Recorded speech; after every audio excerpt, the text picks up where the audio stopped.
반갑습니다. 제가 한호성을 가장 크게 지르신 분들 기억 너무 많으시네요. 오면서 굉장히 설레었고요. 평소 좋아하는 사람을 만난 기분, 그런 마음을 가지고 왔어요. 저 같은 마음이 세방교회 교우들에게 있었으면 참 좋겠습니다. 네. 소개받은 김태환 목사고요. 제 이름을 듣고 나서 기분이 좋으시다 그러시면 김태환 장로님 잘하시는 거고요. 제 이름을 들으시고 나서 이름 걸다 그러면 저희 어머니께서 이름을 잘못 주신 거예요. 네, 하나님 말씀 같이 나누겠습니다. 저는 오늘 인간의 기운이 무엇일까? 라는 질문으로 한번 설교를 시작해 보려고 합니다. 이 물음에 관한 그 질문, 즉 인간의 기원, 인간의 출발, 인간의 창조는 무엇일까? 라는 질문인데요. 누가복음 3장 38절에 보면 예수님의 족보가 나오는데 거기에 보면 인간은 아담 그 이상, 그러니까 하나님으로부터 나온 그런 존재라고 표현되어 있습니다. 그러니까 하나님부터 인간이 나왔다라는 표현이 있죠. 그러니까 이 말이 하나님이 인간을 낳았다라는 표현은 아니겠죠. 그러나 생물학적으로 나왔다는 말은 아니지만 우리가 하나님으로부터 우리 기운을 찾을 수 있다. 우리는 하나님으로부터 나왔다라는 성서적인 근거가 여기 있다고 봅니다. 특별히 그 말씀을 오늘 창세기 말씀을 찾을 수 있는데요. 오늘 1장 26절 말씀이 대표적입니다. 오늘 창세기 1장 26절 말씀에 의하면 인간은 하나님의 형상과 그 다음 모양으로 창조를 받았습니다. 그러니까 형상이 모습이라면 모양이라는 말이 있죠. 모양이라는 것은 기질이나 성품을 얘기합니다. 그러니까 형상은 이미지고요. 모양은 영어로 하면 라이트니스라고 합니다. 그래서 형상이라는 보이는 그 모습이라고 한다면 모양이라는 것은 얼만큼 닮았느냐, 얼만큼 그 원본과 비슷하냐라는 것이 모양이랄 수 있겠죠. 그러니까 자녀로 예를 들면 제가 지금 미혼이지만 아이를 안 낳아봤지만요. 아이가 부모님의 모습을 닮은 것과 동시에 부모님의 기질, 부모님의 성격을 얼마큼 닮았느냐라고 생각해 보시면 좋을 것 같습니다. 기독교에서 얘기할 때 하나님 형상만 되게 강조를 하는데 분명히 성경에는 모양이라는 말이 있다는 것 기억했으면 좋겠고 그 모양이라는 것은 얼만큼 닮아 있느냐, 얼만큼 따라가고 있느냐 그 차이가 있었다는 거죠. 성경 분명히 우리에게 인간은 하나님 형상과 모양으로 창조되었다고 이렇게 증언하고 있습니다. 하나님 형상에 대해서는 초대교회 교부터 지금 현대 신학자까지 많은 이들이 그 하나님 형상이 어떤 것인지 많은 해석들을 하고 있습니다. 양심이라든가 자유의지, 선한 마음, 혹은 신적인 것, 영원한 것을 갈망하는 마음이 하나님 형상이 아니겠느냐라는 해석들이 있는데요. 저는 이런 교리적이고 신학적인 해석보다는 먼저 고대 근동의 역사를 통해서 이 하나님 형상이 가진 의미를 먼저 나눠보고 시작하려고 합니다. 고대 근동의 역사에 따르면 이 하나님 형상이라는 것은 첫 번째로 하나님의 인재를 나타내는 의미였습니다. 당시에 위대한 왕들은 넓은 땅을 다스리고 있었는데요. 그 땅에 자신 형상을 세웠습니다. 입상한 거죠. 자신의 모형을 닮은 상을 그 지역에 세웠습니다. 그 지역이 바로 자신이 임재한다는 뜻이죠. 그 땅은 내 땅이다 라는 뜻입니다. 즉 우리가 하나님 형상대로 짐을 받았다는 것은 그 자체로서 우리가 하나님의 임재를 나타내고 있다는 것이죠. 하나님의 임재를 표현하고 있다는 의미입니다. 이런 의미에서 인간은 창조세계에 세워진 하나님의 상, 즉 하나님이 이 땅에 임재하고 있다는 것을 나타내고 있습니다. 바로 인간이 이 세상에 있으므로 이미 이 세상이 하나님의 것이라는 것을 나타내고 있다는 것입니다. 이것이 넓은 의미라면 좁은 의미에서는 예수 그리스도를 믿고 구원받은 그 하나님의 자녀가 있는 이곳, 그리고 우리가 거하는 삶의 이터, 또 우리가 생활하고 있는 모든 것이 바로 하나님의 영역인 것을 우리는 그 하나님의 형상을 통해서 알 수 있다는 것이죠. 두 번째로 고대 근동의 역사에 따르면 이 하나님 형상, 신의 형상은 신의 대리자 역할을 한다고 보시면 됩니다. 그 의미를 가지고 있다는 것이죠. 첫 번째 의미에 연관되어서 생각해 보십시오. 넓은 땅에서 어떤 한 왕이 자신의 형상을 세웠습니다. 그 땅을 다스리고 있는 신하는 그 형상을 보면서 내가 이 왕의 뜻대로 내가 이 땅을 다스려야겠다는 생각을 하게 된 거죠. 무슨 말입니까? 하나님 형상이라는 것은 하나님의 뜻대로, 즉 대리자로서, 청지기로서의 그 역할이 형상이라는 뜻 안에 있다는 것입니다. 즉 우리가 하나님의 대리자 역할을 하고 있다는 것이죠. 그러니까 하나님의 형상을 닮았다라는 뜻은 뭐냐면 우리가 특별히 인간의 영적인 속성이라든가 아니면 신체적인 모습과 관련된 것이 아니라 바로 세상에서 하나님의 위치, 또 하나님의 하실 일과 관련되어 있다는 것입니다. 인간이 하나님의 형상을 닮았다는 것은 바로 우리 인간이 하나님을 대리하는 것으로 이해될 수 있다는 것입니다. 따라서 인간은 하나님의 대리자 또는 하나님의 대변자로서 이해될 수 있습니다. 그리고 이런 통치 대상은 모든 창조 세계입니다. 하나님 창조자이시며 인간은 하나님의 이러한 주의를 위임받은 대리자로서의 역할을 행하고 있는 것입니다. 그러기에 인간은 이런 임무를 수행할 때 독재적인 어떤 고집을 갖거나 아니면 자기 뜻대로 자신이 청지기로서의 역할을 해야 합니다. 즉 인간은 자신이 가지고 있는 자유의지나 통치권을 자신의 뜻대로 행하는 것이 아니라 하나님의 뜻대로 하나님의 대리자의 역할을, 대리자로서의 역할을 분명히 해야 한다는 것을 우리는 이 하나님의 형상이라는 말 안에서 우리는 알 수가 있습니다. 마지막으로 하나님 형상으로 지음받았다는 것은 만민이 평등하다는 것을 의미합니다. 이 사실은 구약 성경에만 나타난 아주 특별한 이해인데요. 고대운동에서는 하나님의 형상, 신의 형상을 받은 사람은 오직 왕뿐이었거든요. 그러니까 권력자, 최고 권력자만 신의 아들이었습니다. 혹은 신이었습니다. 그런데 구약 성경에 나타난 하나님 형상이라는 개념은 모든 사람이 하나님 형상을 가지고 있고 그로 모든 사람이 평등하다는 것이죠. 모든 사람이 차별을 받거나 또 구별을 당해서는 안 된다는 것을 하나님의 창조 사역을 통해서 우리는 분명히 알 수가 있습니다.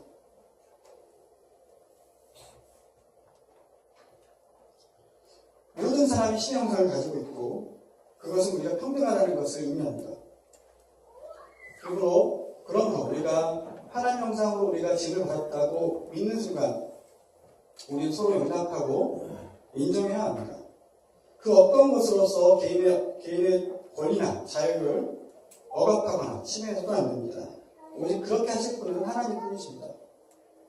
즉 하나님 형상을 지닌 우리 인간은 놀라운 축복을 받은 동시에 의무를 지닙니다. 하나님 임재를 드러내는 일, 하나님의 뜻대로 이 세상을 다스리는 일, 그리고 같은 존재인 인간을 사람을 서로 인정하고 용납하는 일입니다. 그리고 또 한 가지 의무가 더 있습니다.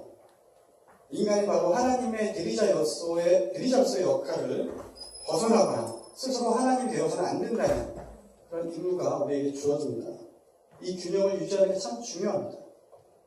근데 사실 그렇게 쉽지가 않죠. 하나님은 인간에게 자유의지를 주셨거든요. 저는 이렇게 표현합니다. 자유의지가 어떤 거냐? 하나님의 뜻을 어길 수 있는 자유가 있다. 하나님이 하시는 그 일들, 우리에게 주어진 임무, 그것을 포기할 자유가 나에게 있다. 그게 자유의지가 가진 굉장히 큰 특권이라고 생각하거든요. 근데 그게 복이잖아요. 그런데 그것을 제멋대로 사용하는 순간에 우리는 굉장히 위험한 존재로서 비춰질 수 있습니다. 그 자유의 방종은 하나님의 형상을 따라 창조된 인간이 마치 하나님이 돼서 그 하나님이 하고자 했던 그 일을 한다는 그것과 연관되어 있습니다. 성서는 그걸 죄라고 지적하고 있습니다. 하나님처럼 되는 것, 그것을 죄라고 지적하고 있습니다. 아담과 하와의 선악과 사건이 그걸 보여주지 않고 있습니까?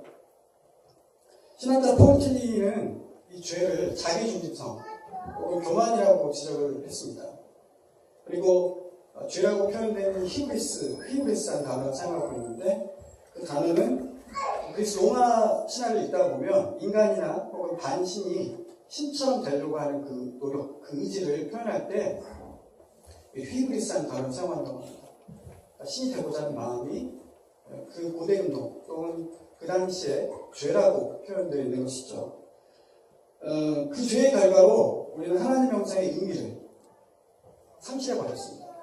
저는 하나님 형상이 파괴됐다고 보진 않아요. 누군가 그러더라고요. 하나님이 만드신 걸 어떻게 인간이 파괴할 수 있겠냐. 저는 오히려 하나님 형상의 의미를 우리가 잊어버리고 상실해버린 것이 맞다고 생각합니다.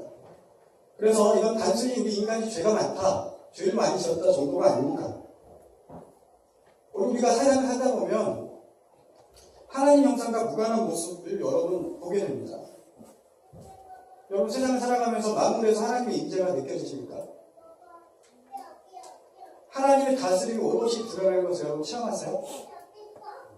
하나님이 창조하신 본연의 모습들이 지금 이 세상에서 이 생명들에게 살아 숨쉬고 있습니까? 하나님의 형상대로 창조받은 인간들이 서로 인정하고 평등하게 살아가고 있습니까? 최근 이런 여러 가지 사건을 보면 이런 하나님의 임재가 과연 이 땅에 있는지 참으로 의심스럽습니다. 특별히 저희 언덕교회가 있는 언덕교회 예배당에 있는 강남역에 있는 살인사건을 통해서 생각하는 바가 여러 번 큽니다.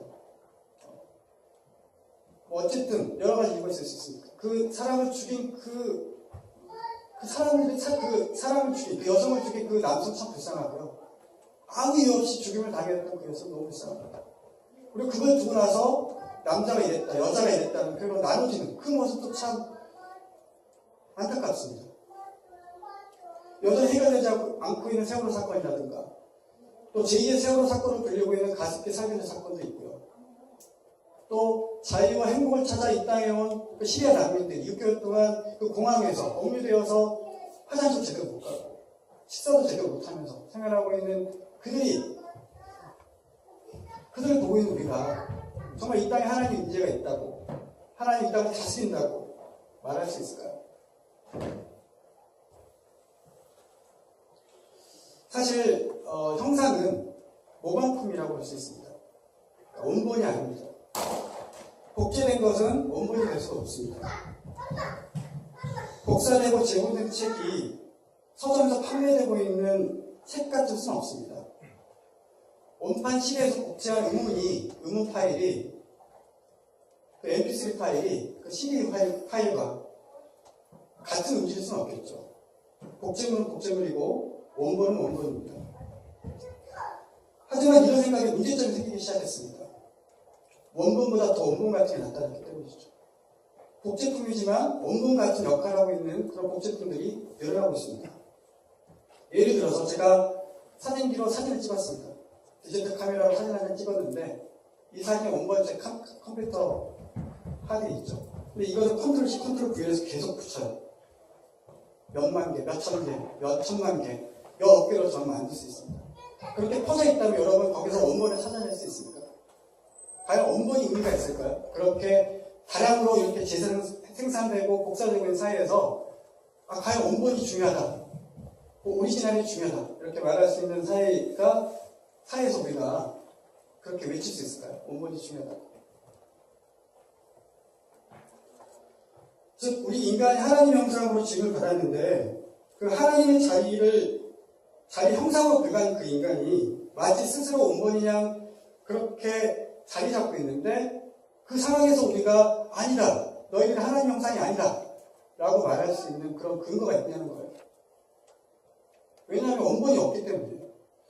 하나님이 딱 나타나서 난 이렇다, 난 이렇게 생겼다 딱 보여주면 해결된 문제잖아요. 하나님이 딱 우리 눈앞에 보이는 존재라고 한다면 너는 하나님과 조금 다른 것 같은데 완전히 닮지 않았구나 이렇게 해석할 수도 있고요. 중요한 건 원본이 보이지 않는 상태라는 거예요. 그렇기 때문에 우리는 믿음이 필요하지 않겠습니까?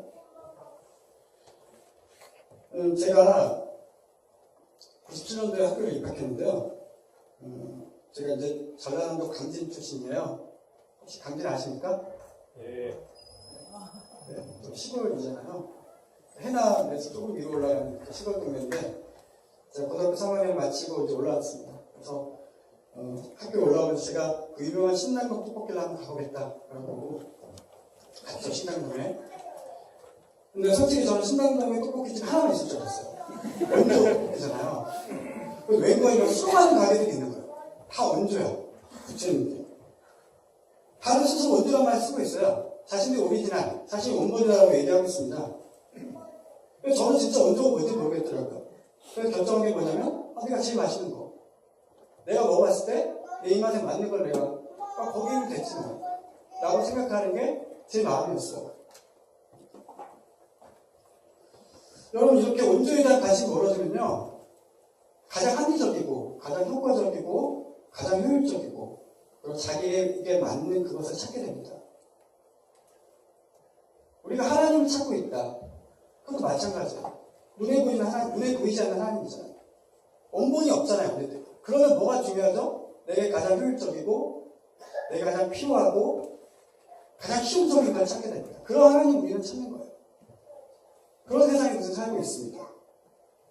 18세기 이신론이라는 게 있었어요. 이신론이라는 것은 하나님 세상을 떠났다는 겁니다.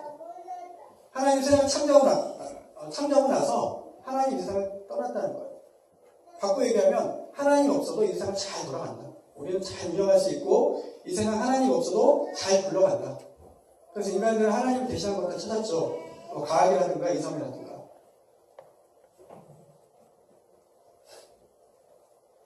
기독인들은 하나님이 창조자이고 하나님이 하나님이심을 알려야 되는데 사실 그것과는 먼 인생을 살고 있습니다. 그것도 우리 보여줘야 되잖아요. 우리가 하나님이 정말 하나님이시다.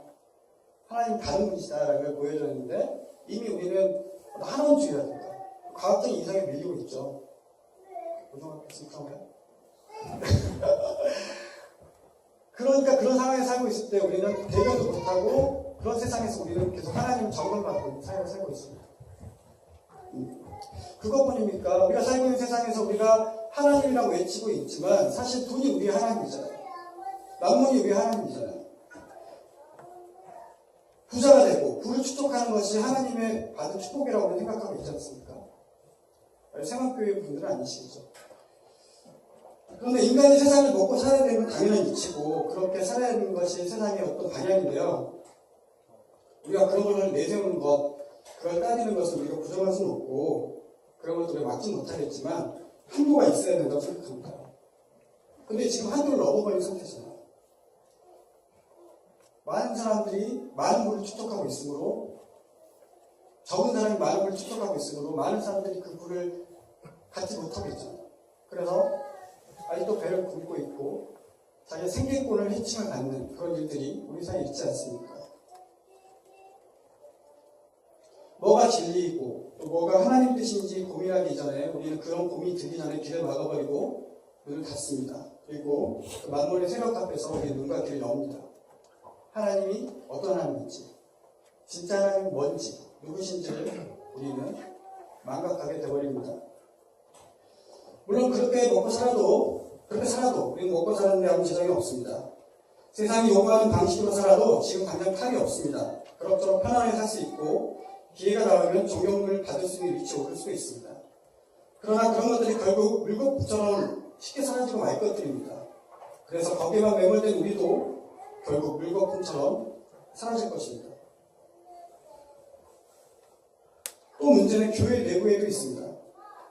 무한하시고 창조자이신 하나님을 단순하게 정의 내리는 그렇게 믿는 신학과 신앙의 모습입니다.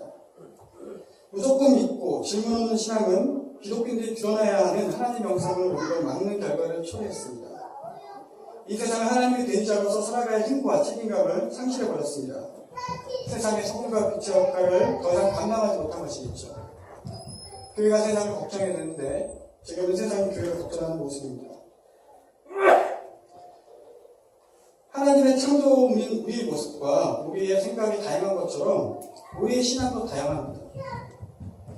하나님의 창조자이심을 드러내는 우리의 삶과 신앙은 다양해야 하며 다양할 수밖에 없습니다.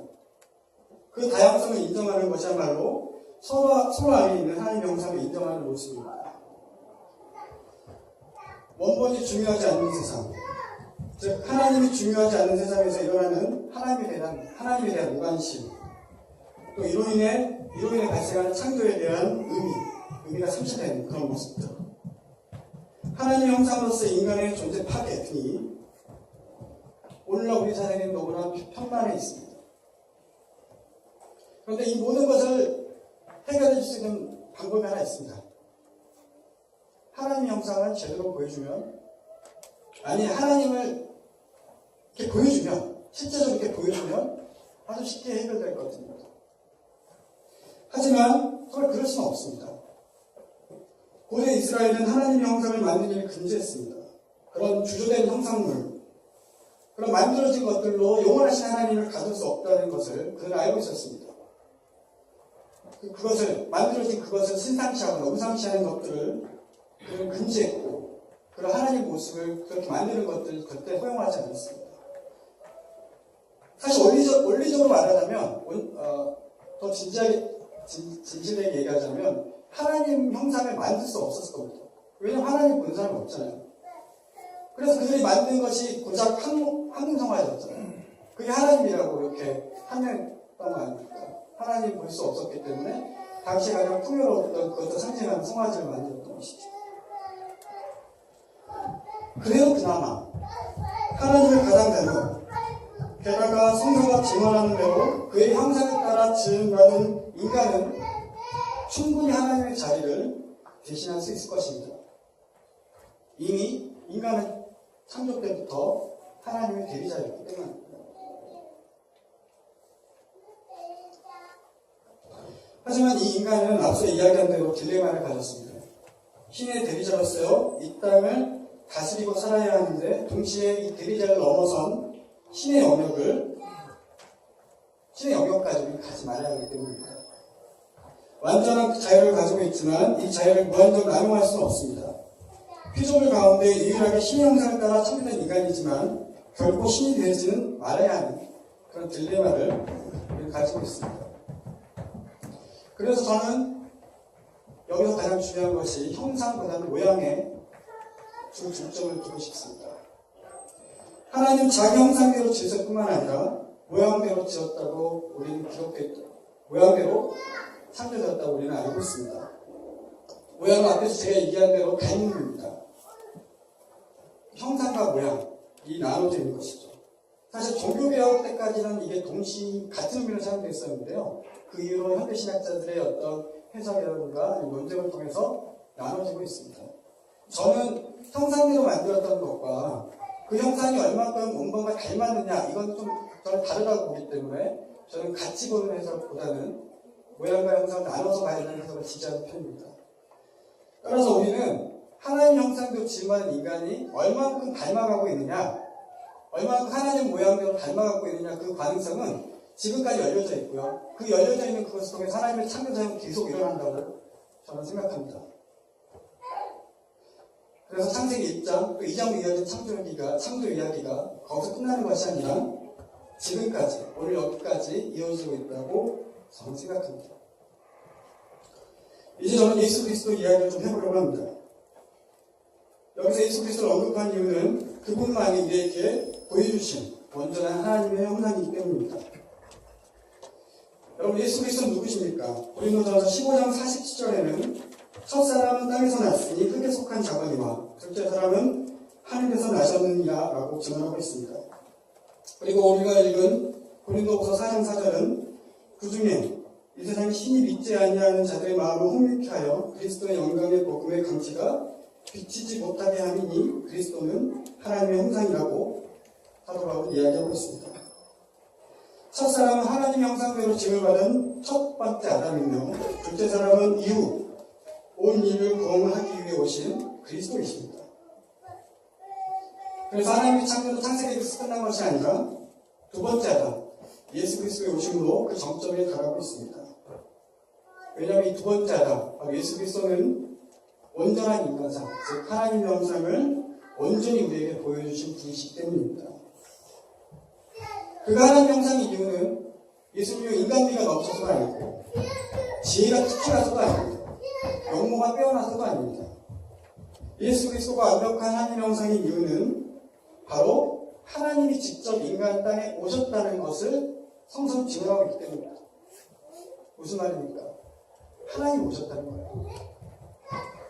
눈에 보이지 않는 그 멀리 있는 그 하늘이라는 그 특정한 그 공간에서 이 세속적인 땅으로 하나님이 오셨다는 것입니다. 예수 그리스도는 어떤 한 인간의 모형이라고 우리는 고백합니다. 하지만 성경 분명히 얘기하고 있어요. 예수 그리스도는 하나님이시다. 하나님이 인간의 몸으로 오신 사건이 바로 성육신 사건입니다. 성경이 이렇게 기록합니다. 예수는 하나님과 동등됨을 취할 것을 여기지 않았다. 빌립보서 2장 6절에서 그렇게 증언하고 있습니다. 그는 근본 하나님과 동체시다. 그러나 동등됨을 취할 것을 여기지 않으셨다.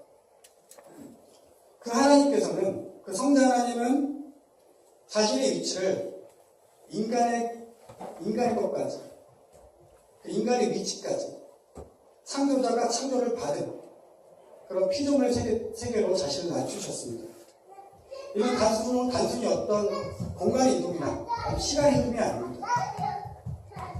넘어서도 안 되고 넘을 수도 없는 그 벽을 넘어서 왔다는 것입니다. 예수 그리스도께서 이 땅에 오심으로 우리는 볼 수 없었던 하나님을 볼 수 있게 되었습니다. 예수 그리스도가 십자가 위에서 죽음으로 성전이 휘장이 갈라진 사건은 예수를 믿는 자는 누구든지 율법과 규례에 상관없이 하나님을 만날 수 있다는 의미입니다. 여러분, 우리가 왜 예수 그리스도를 따릅니까? 예수님이 좋은 말씀에서 그렇습니까? 아니면 인간적 예수가 멋있습니까? 스스로 득도를 온전히 하나님의 길을 찾아 헤맨 그런 지혜자 예수께서 여러분에게 매력을 끼치기 때문에 예수님을 믿으십니까? 저는 그런 해석도 지지합니다. 그런데 본질적으로 중요한 것은 우리가 예수님 믿고 따르는 것은 예수님이 그리스도이기 때문이에요. 예수님이 하나님이시기 때문입니다. 예수님께서 하나님이 아니시라면, 예수님께서 우리의 구세주가 아니라면, 우리의 그리스도가 아니라면 세상의 모든 죄와 악을 해결하기 위해 오신 분이 아니라면, 하나님 보내신 아들이 아니라면, 포로된 자에게 자유를 주시고 억눌린 자를 자유롭게 하신 분이 아니라면 십자가의 길을 우리에게 보여주시고 부활하시고 승천하셔서 성부 하나님과 하나된 그 하나님이 아니시라면 예수님은 우리의 길도 진리도 생명일 수 없을 거라고 생각합니다. 우리는 예수님 안에서 하나님의 참 형상을 발견합니다. 그리고 우리는 예수 그리스도를 보면서 어떻게, 얼마만큼 닮아야 되는지도 배웁니다. 그분은 하나님의 인재를 확증하셨습니다. 나를 본 사람은 아버지를 본 것이라고 선포하셨습니다. 그래서 우리는 예수가 이 땅에 오셔서 하셨던 일들을 해야 합니다. 그것은 하나님의 통치를 드러내는 것이며, 다시 말해 하나님의 나라를 이 땅에서 미리 맛보는 것이고, 내 뜻이 아니라 하나님의 뜻을 이루어지게 하는 것입니다. 사람을 차별하지 않고 사람의 공동체를 이어가신 예수님은 하나님의 형상을 가진 인간을 인정하시고 존귀하게 여기셨습니다. 그러기에 가장 차별받았던 이들, 가장 천대받았던 이들을, 즉 하나님의 형상을 인정받지 못했던 이들을 그분은 사랑하셨고 적절한 관심을 주셨습니다. 그러니 우리도 성별이나 피부나 출신이라든가 피부색이라든가 성적 지향을 통해서 하나님 형상을 훼손시키는 그런 일들을 해서는 안 되겠죠. 그리고 그런 시각을 우리에게 주어지는 것들, 그런 생각을 우리에게 주는 그런 세계관, 그런 가치들과 우리는 투쟁을 해야 합니다. 싸워야 할 것들입니다. 그런데 저는요, 이런 행위 이전에 우리가 기억해야 될 것이 있다고 생각해요.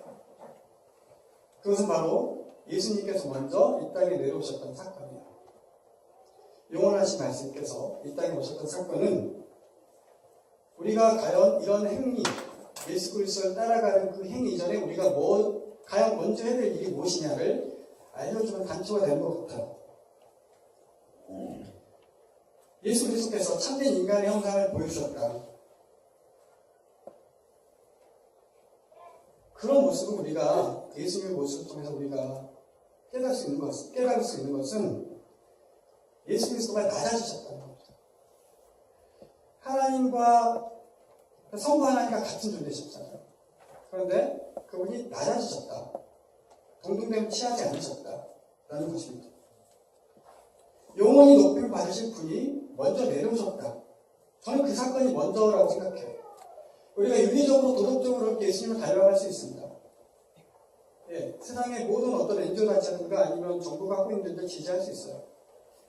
그런데 우리가 그리스도인이라면 그 행위 이전에 무엇인가 우리 안에 발판이 되는 어떤 신앙적인 도약이 있어야겠죠. 힘이 있어야겠죠. 저는 그것이 예수님께서 이 땅에 내려오셨다. 하나님이 이 땅에 내려오셨다는 그 사건, 그 역사적 사건을 우리가 믿는 그 믿음에서 우리 힘을 찾을 수 있다고 생각합니다.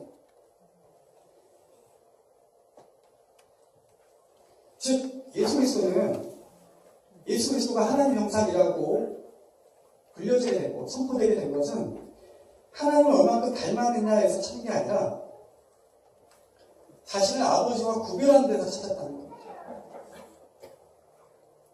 물론 그 구별 안에는 그 서로를 향한 신뢰와 사랑이 있었겠죠.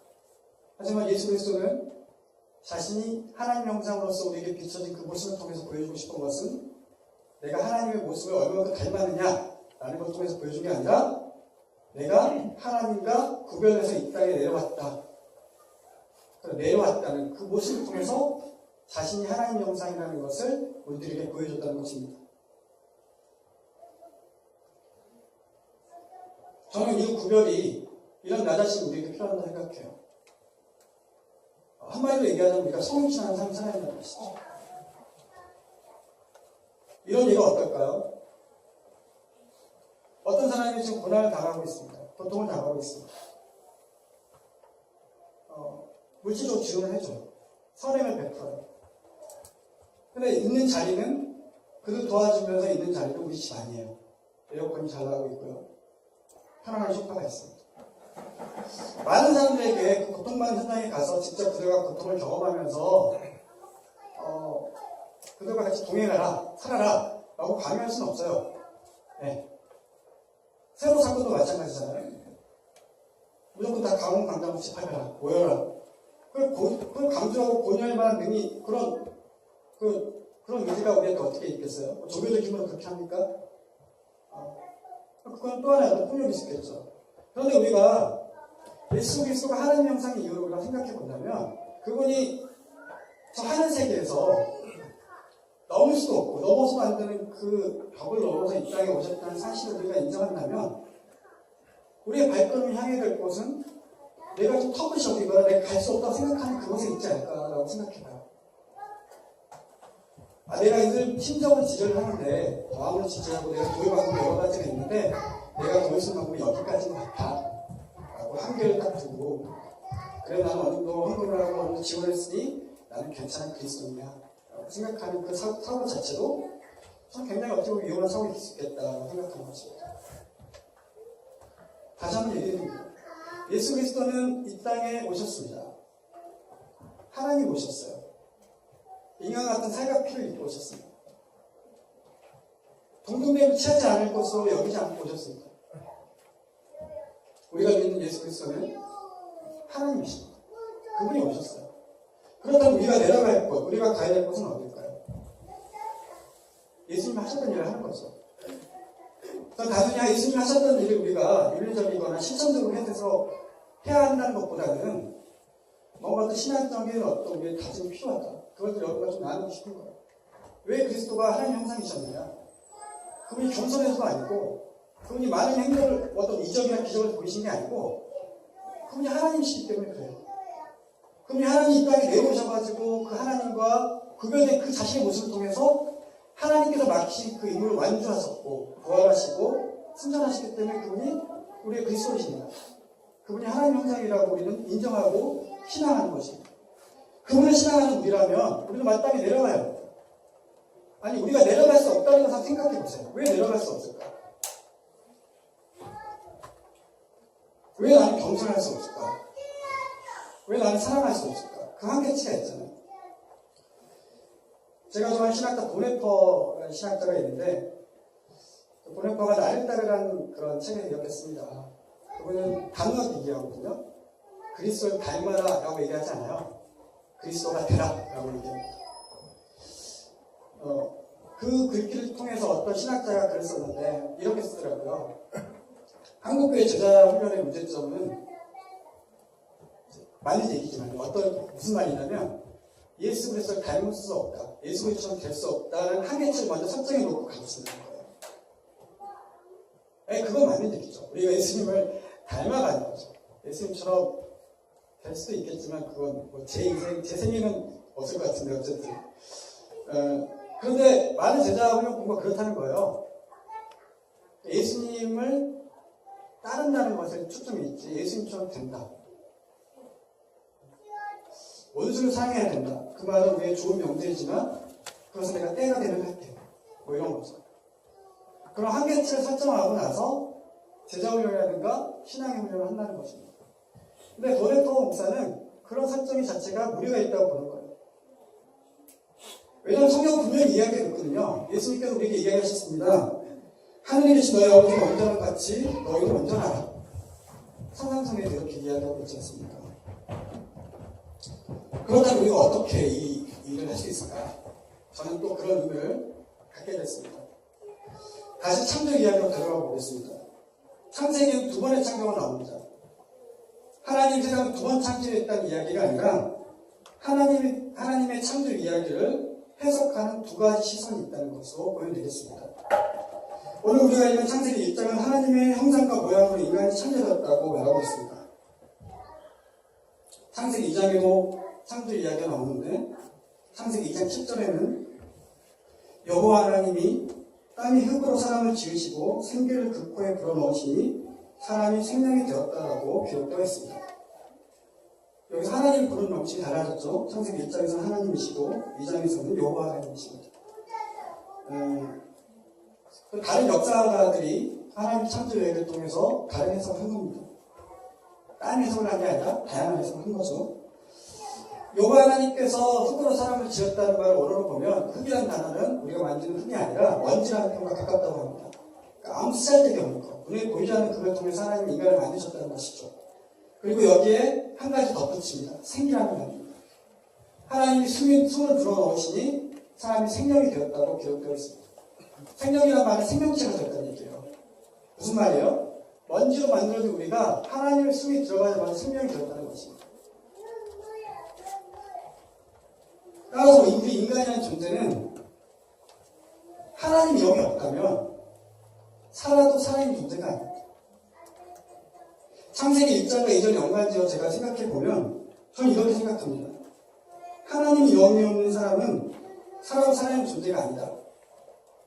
그렇다면 하나님 영이 없는 그 사람도 또한 하나님이 있음을 깨닫지 못하고 또 하나님이 있음을 알지 못하고 알아도 닮아가지 못할 것이다. 여러분 어떻게 동의가 되십니까? 그 하나님의 영이 우리 안에 있을 때 우리 하나님과 소통할 수 있고 관계를 맺을 수 있습니다. 하나님 나라가 무엇이고 그 의가 무엇인지를 우리는 제대로 알고 그것대로 살 수 있는 능력이 있습니다. 그런 능력은 바로 성령을 통해서 오는 것입니다. 주님의 영, 하나님 영이 아니고서는 예수를 그리스도라고 믿는 것, 또 그분이 가신 길을 가겠다는 그 다짐은 참되다고 우리가 인정할 수는 없을 것입니다. 요한복음 14장 16절에서 예수님께서는 또 다른 보혜사를 너희에게 주사 영원토록 너희와 함께 있겠다라고 제자들에게 말씀하십니다. 하늘로 올라가신 그분이 땅에 남아있는 사랑하는 제자들에게 하신 위로의 말씀입니다. 예수님의 영신 성령께서 지금 우리와 함께 계시다는 것을 우리는 성경을 통해서 알 수가 있습니다. 그 성령을 통해서 우리는 예수님께서 우리와 함께 계시구나, 하나님께서 정말 임마누엘 계시구나 라는 것을 우리는 알 수가 있습니다.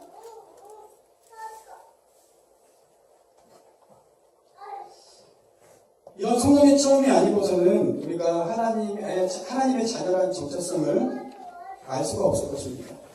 우리가 이거 로마서 8장 16절, 17절에서 사도 바울은 보혜사인 성령께서 우리와 함께 계시기에 더 이상 우리는 홀로 있는 존재가 아니라 고아가 아니라 하나님의 자녀라는 것을 증언하고 있습니다. 그리고 그리스도의 자녀의 삶은 그리스도의 영광에 동참하면서 또한 그리스도의 고난에 동참하는 것이라고 우리를 고민하고 있습니다. 즉 성령으로 하나님의 자녀가 된 우리는 하나님의 아들이신 예수 그리스도가 하셨던 그 일, 하나님 나라와 그 일을 구하며 사셨던 삶, 또 그로 인해 갖게 된 고난을 당연하게 여기며 자연스럽게 산다는 것입니다. 여기서 많은 신자들이 신앙적인 고난을 겪습니다.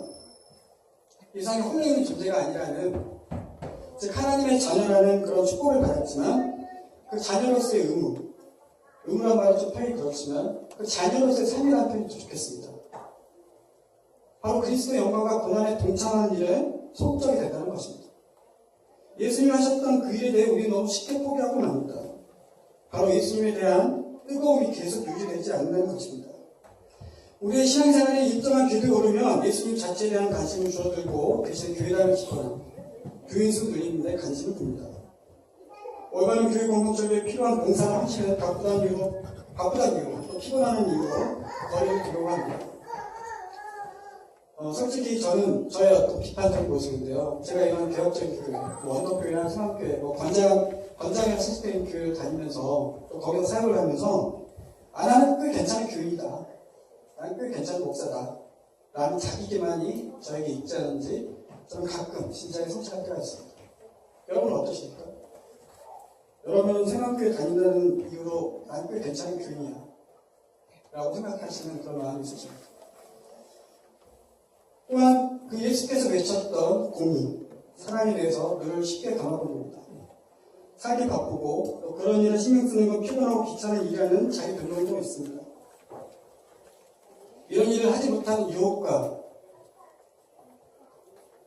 미혹해 하는 악한 힘이 있다는 것을 우리는 인정해야겠지만 중요한 것은 그런 유혹과 시험 앞에서 과연 우리를 성찰하고 있고 그것을 이기려는 시도를 하고 있는지 그런 투쟁의 모습이 우리 안에 있는지 우리는 한번 생각해 봐야 합니다. 그리고 그것을 가능하게 하는 것은 우리의 신앙, 우리의 신념, 또 우리의 어떤 실천적인 모습이 아니라 바로 예수님의 영, 바로 성령이십니다. 하나님의 자녀가 되었다고 해서 세상의 근심을 단번에 단숨에 해결할 수는 없습니다.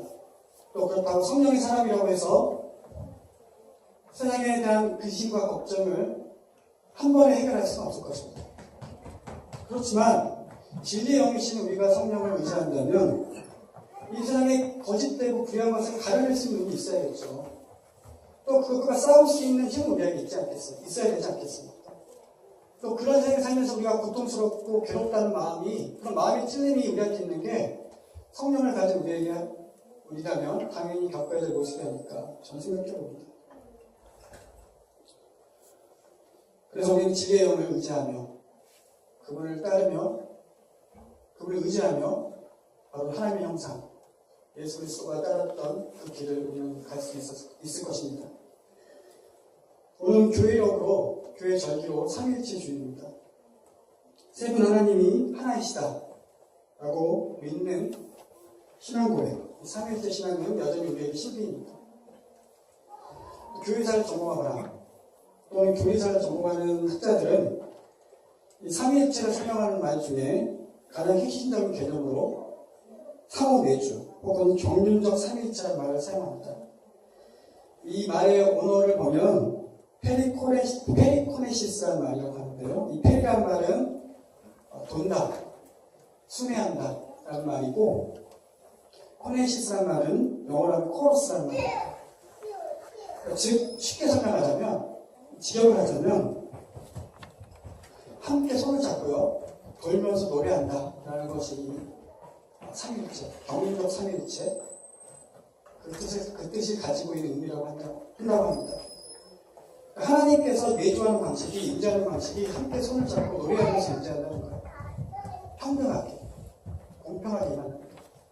성부 하나님부터 성자 하나님이 나왔고 성자 하나님부터 성령 하나님이 나왔다. 이런 어떤 단계적이고 권위적이고 가부장적이고 군주적인 그런 신의 개념이 아니라 삼위일체는 함께 손을 잡고 노래한다는 그런 평화롭고 평등적인 그런 신의 임재를 나타내고 있는 신앙의 신비입니다. 성부 하나님은 아들을 사랑하고요. 성자는 아버지를 사랑하고 성령은 이 사랑을 알게 합니다.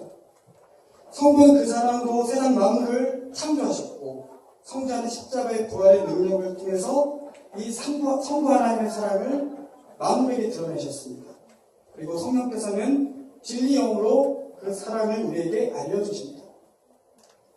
성부 하나님은 그 하나님의 형상대로 우리를 창조하셨고 성자는 그 하나님의 형상을 우리에게 보여주셨고 그리고 성령께서는 그 성자이신 예수가 우리들의 그리스도이시며 그분의 본을 따라야 한다는 믿음과 힘을 주시는 분이십니다. 사랑하는 교회 여러분, 우리가 하나님의 형상으로 그분의 인지를 드러내고 그분의 대리자 역할을 이 세상 가운데 하시길 간절히 기도합니다. 겸손함으로 하나님 자리를 인정하고 또 하나님을 증언하는 그런 삶을 살아내시길 권면드립니다. 하나님 이 세상을 인지하고 다스리는 방법이 폭력과 억압, 차별이 아니라 자기 아들 이 세상에 보내주시는 그 사랑과 긍휼을 기억하는 우리가 되길 축원합니다. 그 사랑과 긍휼이 먼저 입은 우리가 그것을 가지고 이 세상을 하나님의 뜻대로 조금이라도 변화시키길 부탁드립니다. 우리 안에 있는 하나님의 형상, 이 형상은 주어진 것도 정해진 것도 아닙니다. 하나님의 형상은 오직 예수 그리스도를 닮은 데 있습니다. 그리고 닮아내는 것입니다. 우리의 힘과 능력이 아니라 오직 성령의 도우심으로 그렇게 될 수 있습니다. 그러게 우리는 성령의 도우심을 의지하겠습니다. 그래서 하나님의 창조는 태초에서 끝난 것이 아니라 예수 그리스도 닮아가는 그 과정 중에 여전히 진행 중임을 우리는 기억해야 합니다. 사도 바울이 고린도전서 13장 12절에서 지금은 거울을 보는 것 같이 희미하나 그때에는 얼굴과 얼굴을 마주보며 부분적으로 알던 것이 온전히 알게 된다는 것처럼 태초에 우리 안에 창조된 하나님의 형상과 모양이 지금 오늘 우리에게는 희미하고 알듯말듯하게 보이나 그 언젠가 우리에게 또렷이 보이는 그날을 우리가 기대하며 우리가 우리 서로에게 있는 하나님 형상을 보며 또 그것으로 인해 하나님의 임재와 통치와 창조의 뜻이 온전히 이루어질 그날까지 성령의 도우심을 의지하며 함께 나아가는 우리 성학교회 교우분 되기를 주님의 이름으로 축원합니다. 아멘.